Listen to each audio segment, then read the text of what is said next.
Hi friends, welcome back to English Classes Online. My name is Benjamin. Today's video is on figures of speech in English, and we are going to learn about 21 figures of speech. We want to look at the very important figures of speech, look at them and explore various examples of these figures of speech and how useful they are in the use of English. If you are new to this channel, kindly subscribe to the channel by clicking on the subscribe button below. You will also find a bell icon.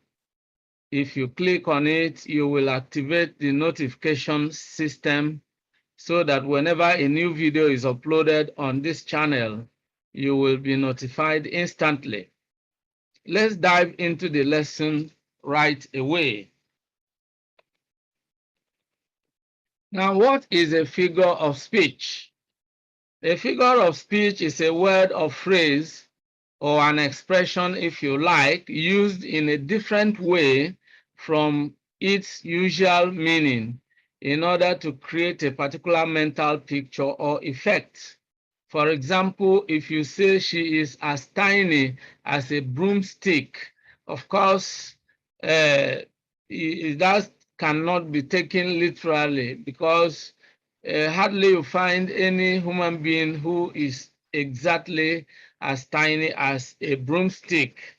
But this is a figure of speech known as hyperbole or exaggeration, an overstatement, which is used in order to emphasize a particular idea, all right? So there are different figures of speech which are used in English and also in literary works, especially by writers and by speakers, all right? Figures of speech enable writers and speakers to use language in a very enriched manner. Figures of speech enable speakers and writers to enrich their content by, creating mental pictures in their readers and hearers or listeners, all right? So let's look at the various figures of speech. Let's start with metaphor as number one. A metaphor is a figure of speech that directly refers to one thing by mentioning another. For example, laughter is the music of the soul, all right? In this case, you see that what metaphor does is that it says that one thing is another, all right? It says that laughter is the music of the soul. And that comparison creates a mental picture. You know what music is and the soul, and then you are told that laughter is the music of the soul. It gives you additional information.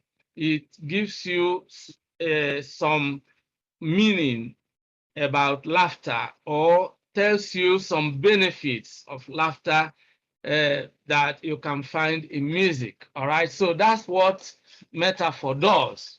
Now let's look at the second one. You are the salt of the earth. This actually is directly taken from the Bible, is specifically in Matthew chapter 5. Jesus was talking to his disciples and he said, ye are the salt of the earth. So exactly, this is actually a metaphor. It's not saying that they are the physical salt that you add in your soup, but it's talking about the kind of quality that his disciples should have. So that's what metaphor does. Then look at the third one. The world is a stage, all right? the world is a stage. You know what a stage is? You have people acting upon stage, and at the end of the play, they leave the stage. So it shows you the temporary nature of life in this world. So that's the kind of thing metaphor does, and that also gives you a clue to what figures of speech are used to accomplish in a language, in this case, the English language. Now let's look at the second figure of speech, which is simile. Simile is, you know, a bit like metaphor, but it differs in the sense that it uses some explicit words such as like, as, or resemble. But like metaphor, it compares two unlike things, two things that are different. But you know, these two unlike things are compared using, you know, these words that are mentioned here. Let's look at the first example. His eyes shone like the sun at noonday. You're right. So simile differs from metaphor just by the use of like. All right. Now, her skin was like ripe purple. You know, her skin was like ripe purple. So that comparison is what simile does. Now they fought like wounded lions. You can also say that something is as black as charcoal or is as white as snow. These are all examples of simile. All right. Now, the third one is hyperbole. Now, hyperbole is a figure of speech that uses exaggeration, all right? It uses exaggeration or overstatement, all right? And the purpose is to emphasize something or to achieve a special effect. Now, for example, I've been there a million times. All right, you can't imagine where someone has visited a place a million times. This is obviously an overstatement, but that is to emphasize, you know, how frequently or how many times the person has been there. Then the second one is the whole world was at that party. It's not really possible for the whole world to attend a party, but that is to show you how the party was well attended. Now, or number three, I was so hungry I could eat a horse. That is also an overstatement, but that is used for special effect. Number four, personification. Personification describes non-human entities with human qualities, all right? For example, the trees clap their hands. Of course, trees cannot, they don't have hands, neither can they clap their hands. So when you describe non-human entities with human qualities, you are using a figure of speech known as personification. Now, the second example is the sky was smiling. Probably it was a very sunny day, and you know, you say the sky was smiling. All right. Now, the third one, the bird dipped his wings in the orange sun and dared to claim the sky. You will find this personification in a very notable poem titled Caged Bird by Maya Angelou. You know, the free bird, you know, dipped his wings in the orange sun and dared to claim the sky. So this is an example of personification. Of course, you will find figures of speech predominantly used in literary works such as poems, you know, even in plays and even in novels. All right. Now let's look at the fifth one, which is oxymoron. Oxymoron is a figure of speech that combines opposite or contradictory ideas or terms. For example, Jack is the wisest fool I have ever seen. All right. Now, can someone be wise and foolish at the same time? That's what, oxymoron does, so, and it is used to achieve, to emphasize a peculiar idea, all right? Something about Jack that has a mixture of wisdom and foolishness, all right? Now, let's look at the next example. It was a bittersweet experience. That's oxymoron. And the third one, it is an open secret. These are two opposite ideas. Something is a secret and yet it is open. It is an open secret that he killed his wife. All right, so number 6 is paradox. Now, paradox is like oxymoron, but the difference is this. Oxymoron is usually a phrase. When you look at wisest fool is a noun phrase. Bittersweet is an adjective phrase, if you like. Open secret is also is a noun phrase. So it's usually a phrase. But a paradox is usually a statement. It's a statement that reveals a kind of truth, although it seems to be self-contradictory and untrue. When you look at it on the surface, it appears to be a contradictory statement or a statement that is untrue, but it reveals a kind of truth. It has some element of truth in it. For example, if you need peace, you must go to war. You see that, how can you, how can you put these two things together? It's either you have peace or you have war, but then there are some element of truth in it that sometimes when you really, sometimes you need to put your feet on the ground. That's really what it means. For example, it can even be true spiritually. If you want to have peace for yourself and for your family, you have to go to war spiritually. There is a kind of battle that is not necessarily physical, but it takes place in the spiritual realm. You need to fight the good fight of faith. So in that case, it is actually true.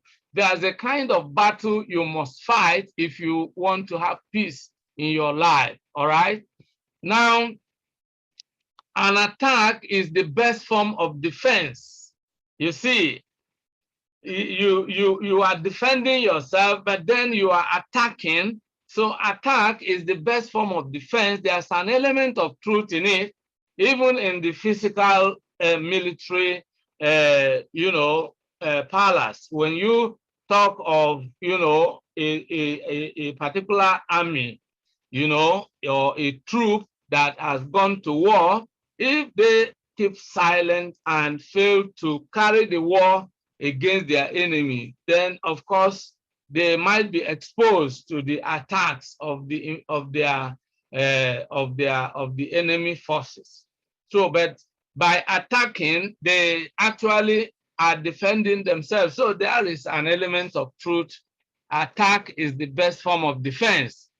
Now let's look at example I. There is no crown without a cross. So you see, these two things are contradictory on the surface, because a crown is what the king puts on the head. A cross is, an allusion to the suffering and death of Jesus Christ on the cross of Calvary. But then it shows that, if you want to achieve success, you must discipline yourself. You must subject yourself to some kind of suffering. You must be prepared to do certain things that are uncomfortable, all right? You must leave your comfort zone and work hard. So that there is an element of truth. There is no crown without a cross. If you want to succeed in life, you need to make sacrifices. You've got some price to pay. Now, let's look at number 7. And number 7 is euphemism. Euphemism uses pleasant words to refer to an unpleasant situation.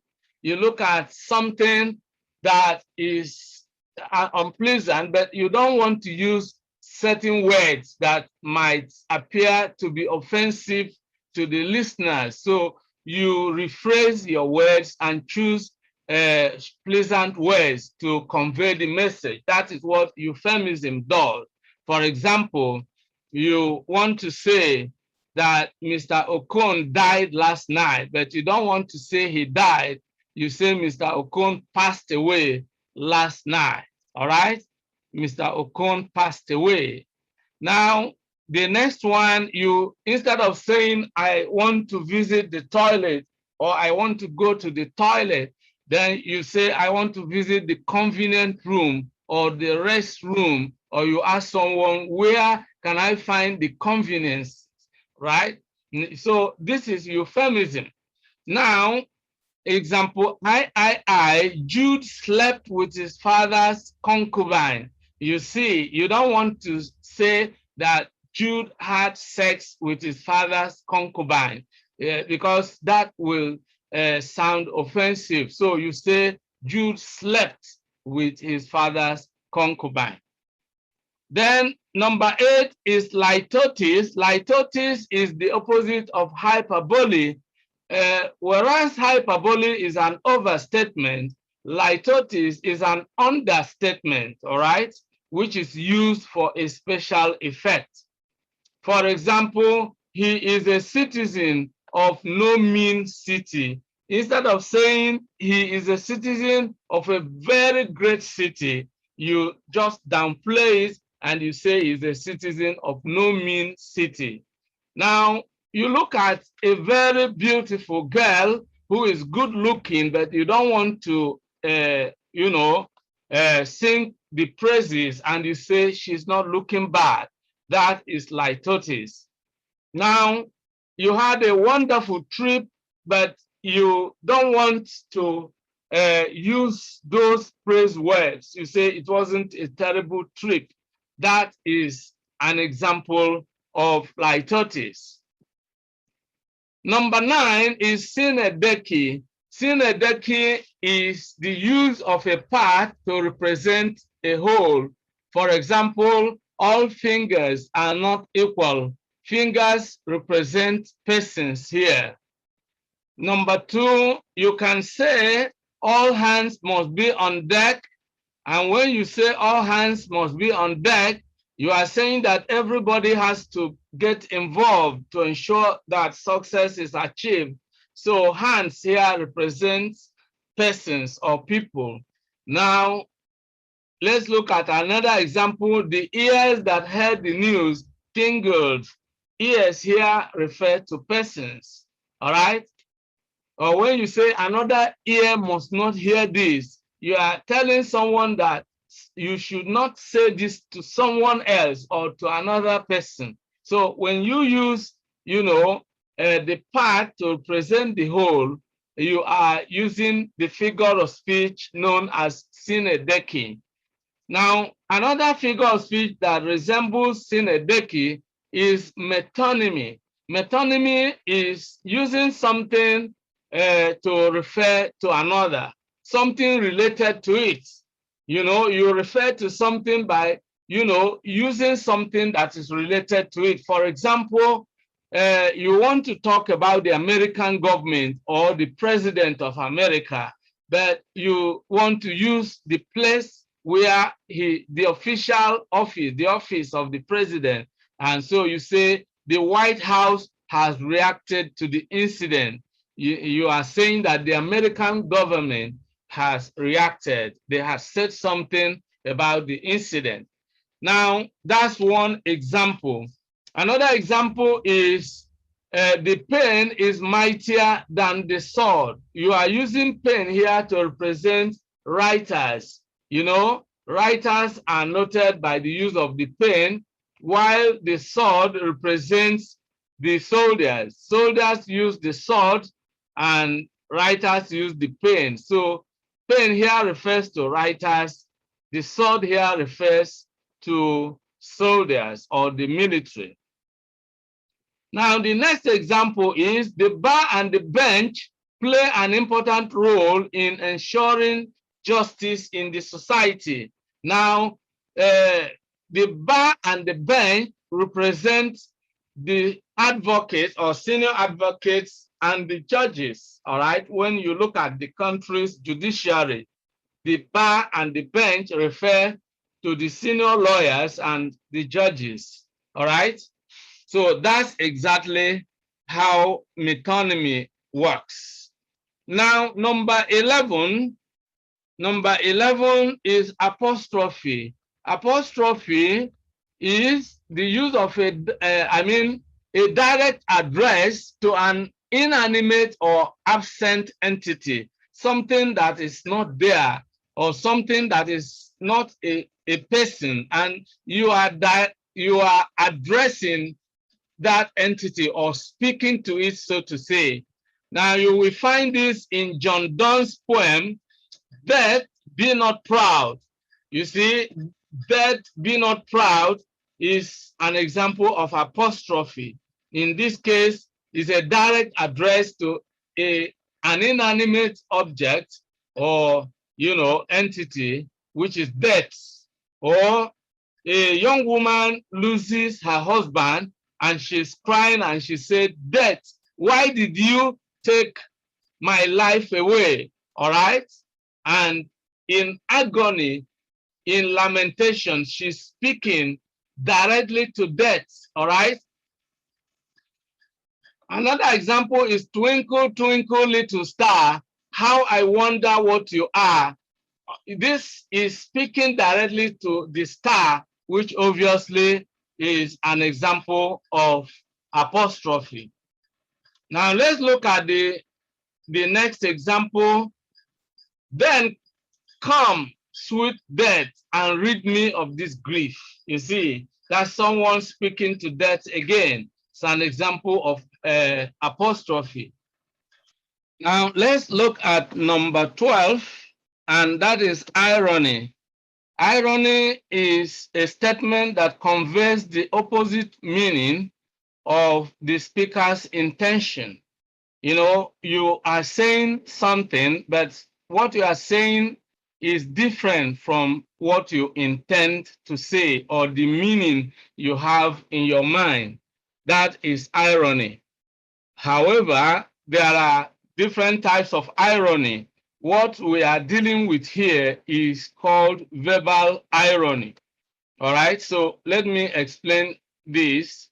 What we are dealing with here is verbal irony. So let's now look at this. All right. Well, so let's look at the first one, which is verbal. All right. And then let's look at the second one as,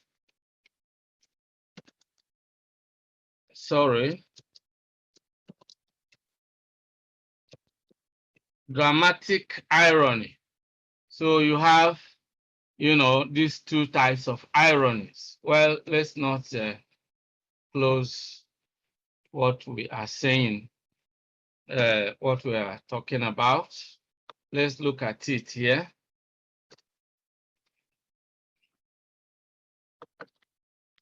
Now, let's look at the first one as verbal.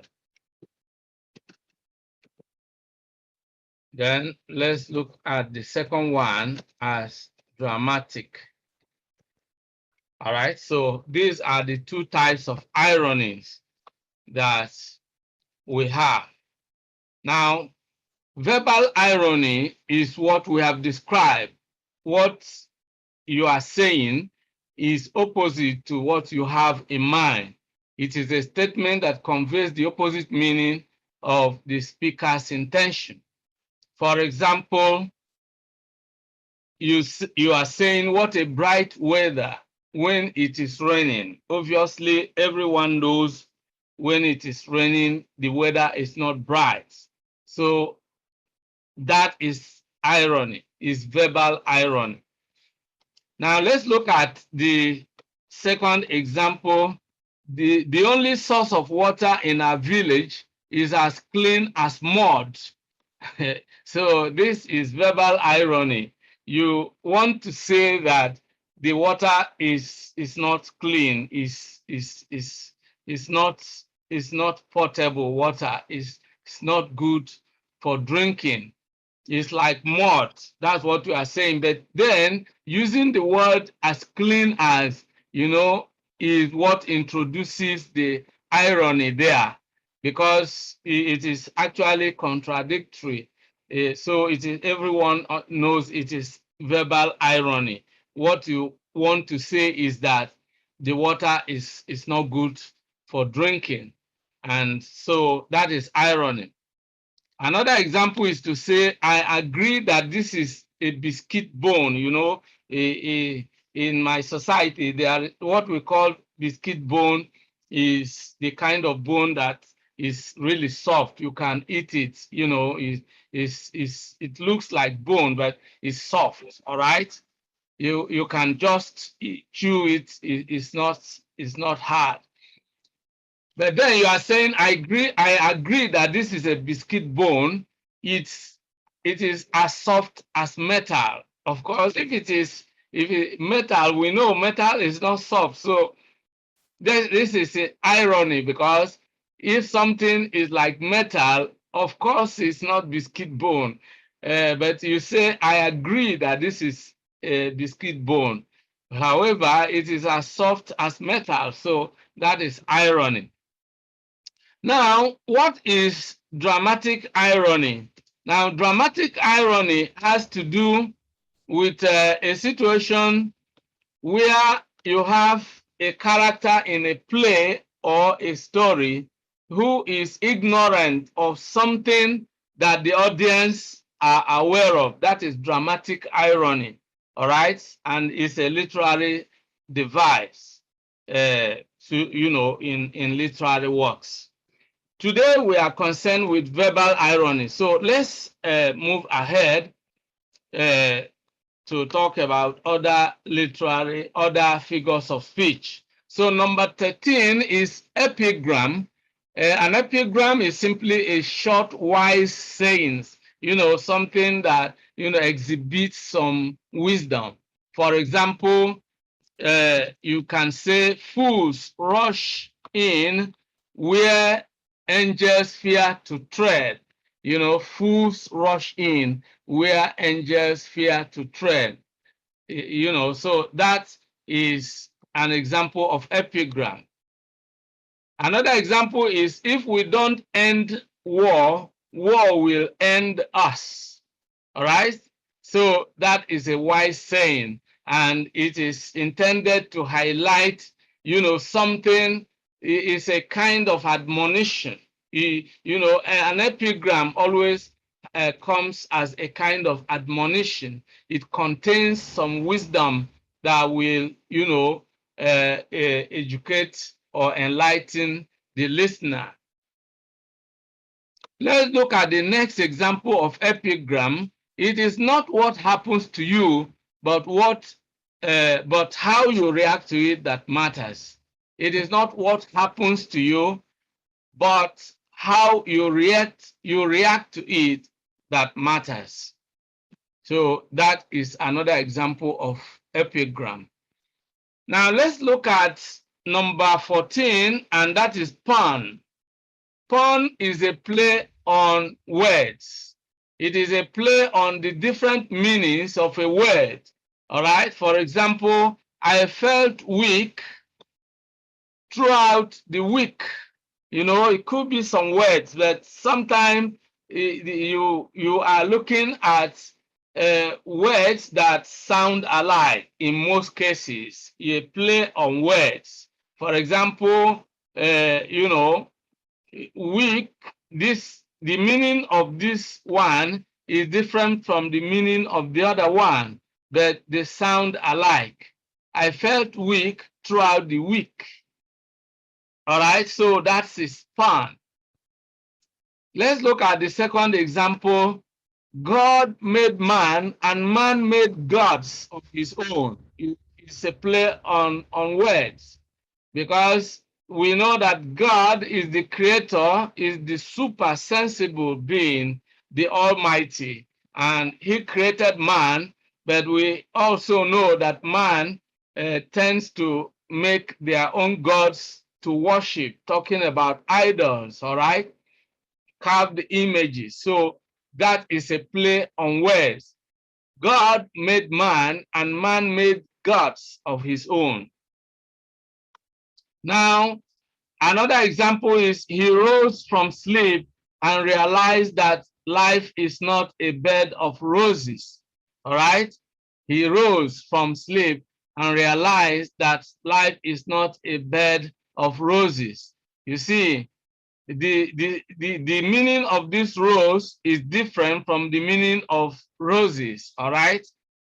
So these are examples of pun, a play on words. All right? Okay, so now let's move on. Number 15 is antithesis. Now, antithesis is the use of opposite ideas in a statement for emphasis.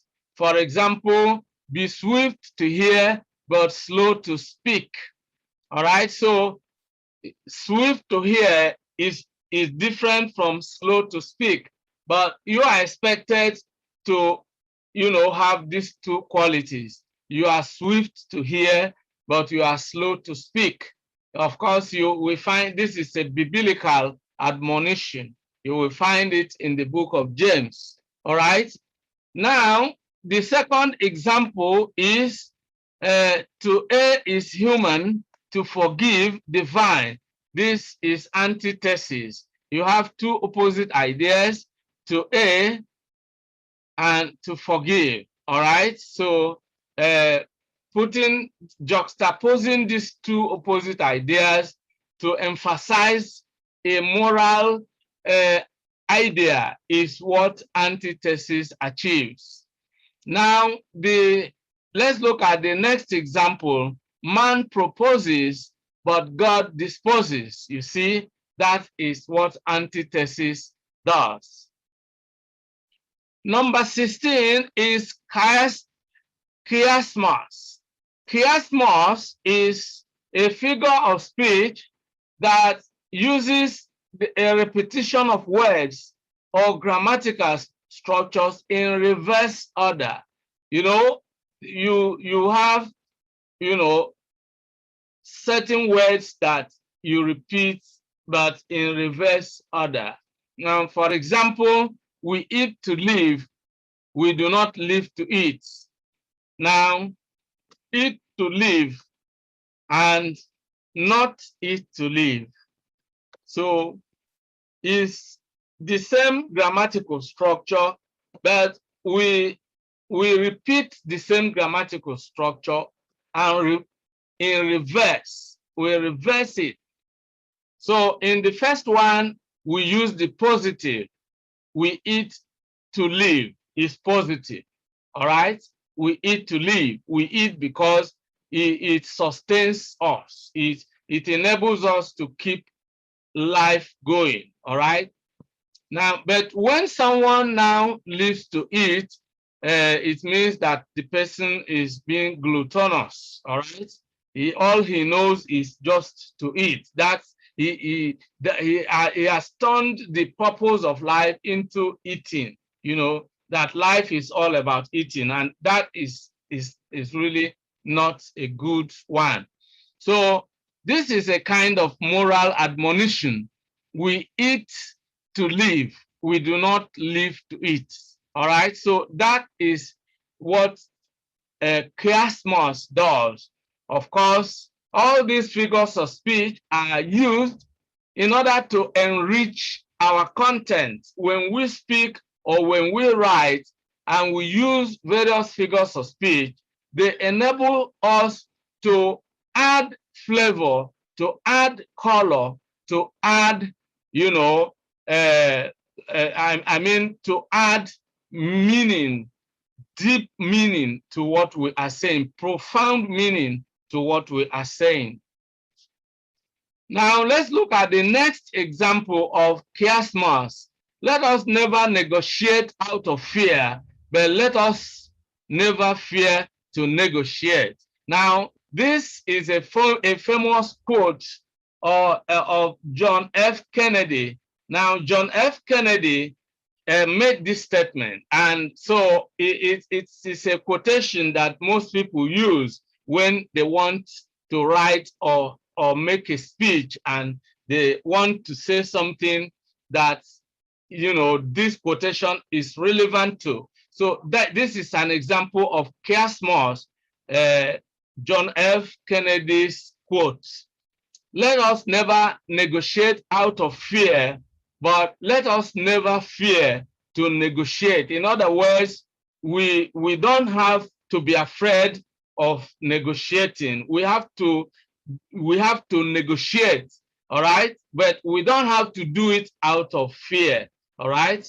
Let us not fear to negotiate, but let us not negotiate out of fear, all right? That's a wonderful example of chiasmus coming from John F. Kennedy.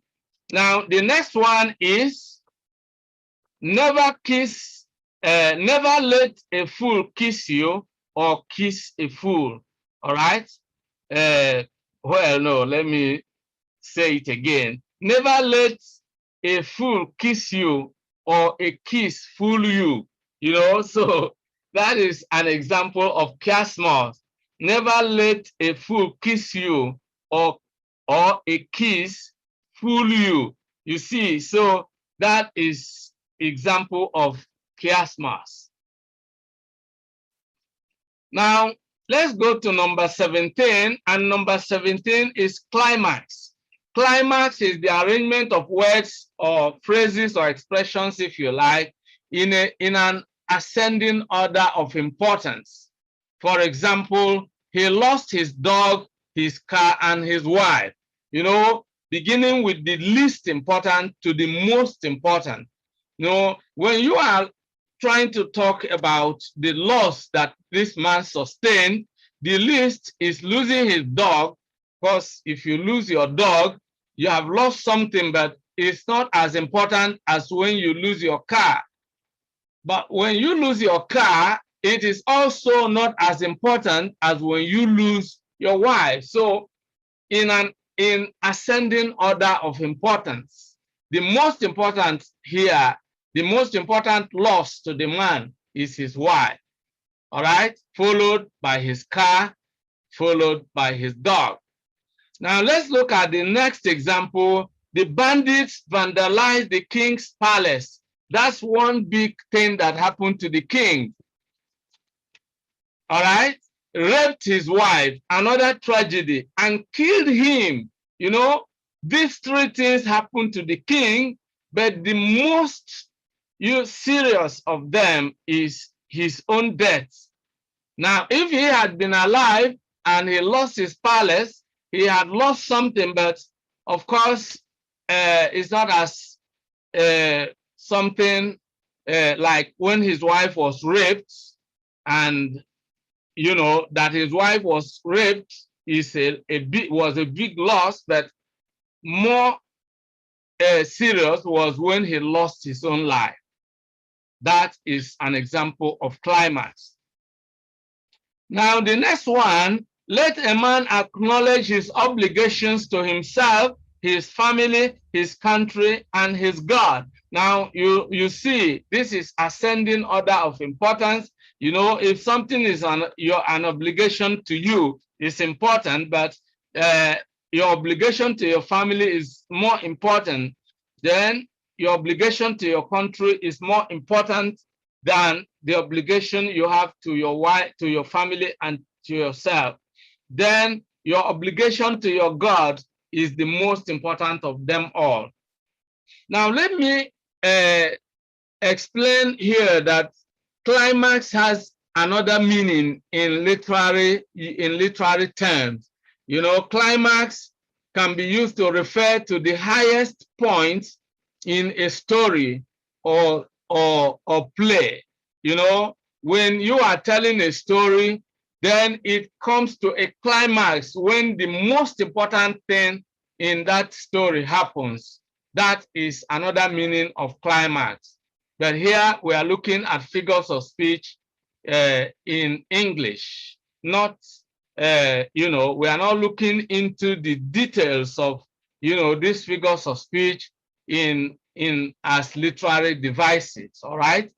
So in literature, there are other shades of meaning to climax and also to other figures of speech that we have talked about and others we will talk about. Now, the next figure of speech we want to look at is anticlimax.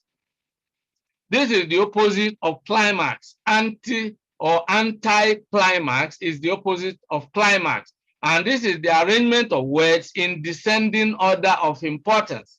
For example, he lost his family, his job, and his house plants. If you lose your family, that's the most important thing. You lose your job, it's not as important as losing your family. And if you lose your house plants, that's the smallest in importance compared, is of smaller importance, is of less importance to your job. Now, the next example, he writes plays, novels, speeches, and songs, you know, in a descending order of importance. He lost his wife, his car, and his dog. This is the opposite of he lost his dog, his car, and his wife. So anticlimax is arrangement of words in a descending order, while climax is arrangement of words in ascending order of importance. All right, so let's look at number 19, and that is alliteration.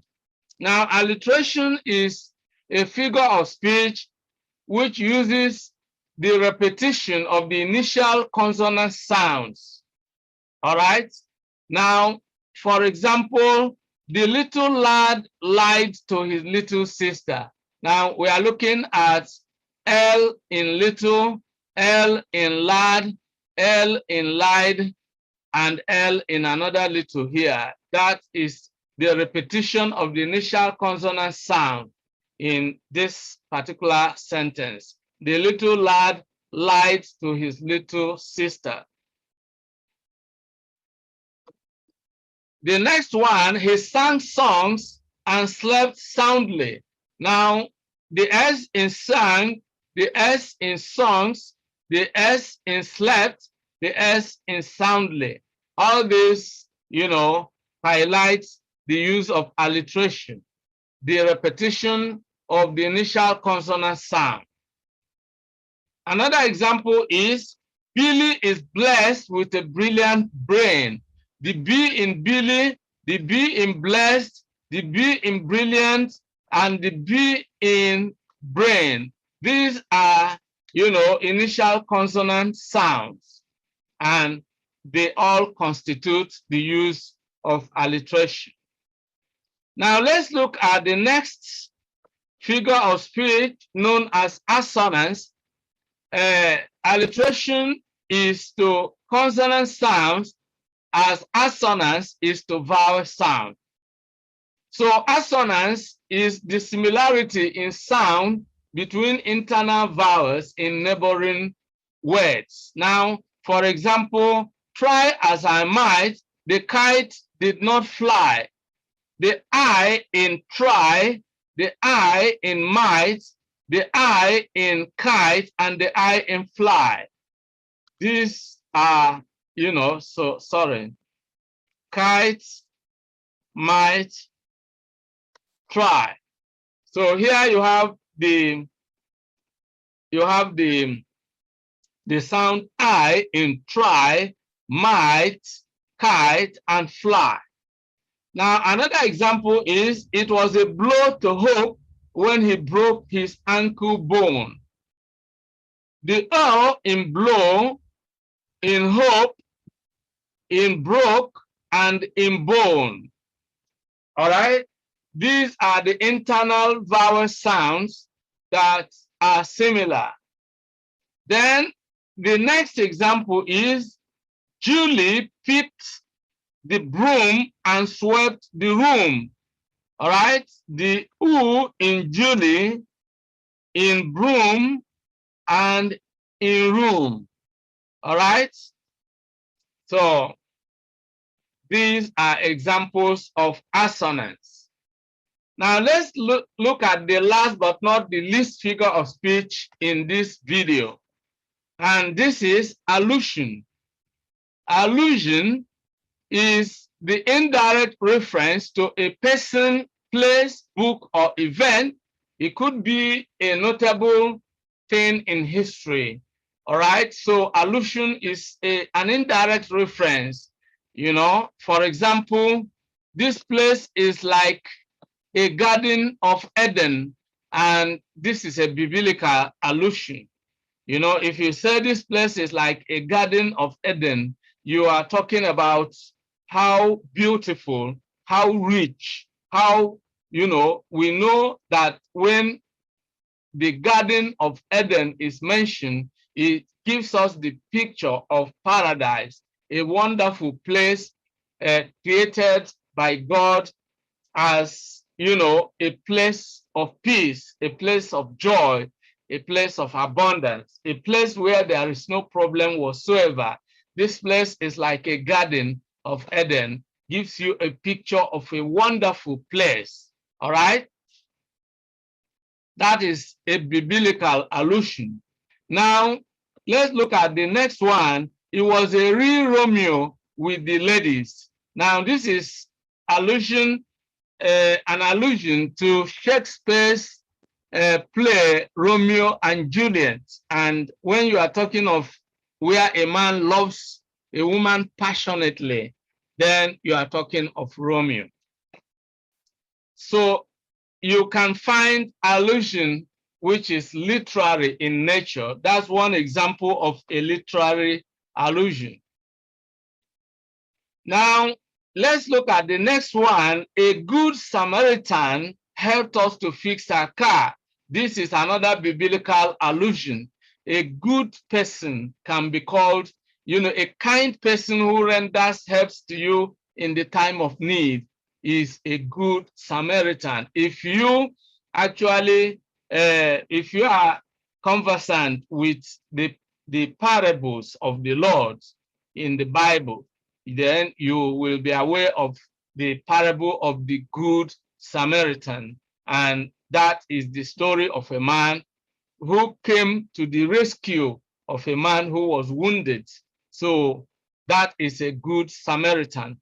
There are other allusions that are notable, and you just look for a number of them.